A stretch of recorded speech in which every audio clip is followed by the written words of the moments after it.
Hello students, I want to tell you about the National Bird of India. Before we go to the National Bird of India, I want to show you some other birds of the earth. There are many small and big birds in the world like sparrow, kingfisher, nightingale, parrot, myna, dove, pigeon, cuckoo, eagle, vulture, peacock, duck, flamingo, etc. Among those birds, peacock is chosen as national bird of India because India is a diverse nation full of different cultures and colors. No doubt, when the nation is blessed with such a beautiful creature, one should go looking for the others. Peacock is a magnificent bird adorned with spectacular colors. They are simply magical creatures. With their beauty, grace, and joy, they depict the spirit of India. Not just attributing to their beauty, there are various reasons why peacock was chosen as the national bird of India.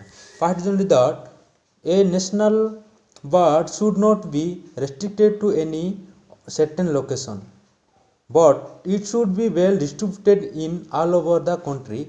Peacocks can be found in the whole of India subcontinent extending from Jammu and Kashmir, East Mizoram, South Assam, Indian Peninsula and the other warm places where they are in abundant like legends. Second reason, with all the beautiful colors and the poise, peacocks are easily recognizable by a common man. They are well known to each and every Indian. Third reason, the peacock can be used for formal depictions in government publications.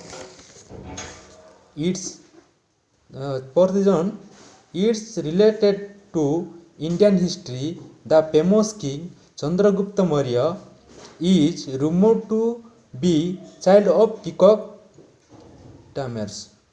One can easily find the relationship between the two words, that is Maurya and Mayura. Let us discuss about the fifth reason. Peacock is related to the Hindu mythology. He is the vehicle of Lord Kartikeya, goddess Saraswati, and goddess Mahamayuri. As it is majorly found in India and Sri Lanka, the chances of getting it confused with any other countries England was nil. Okay, students, I think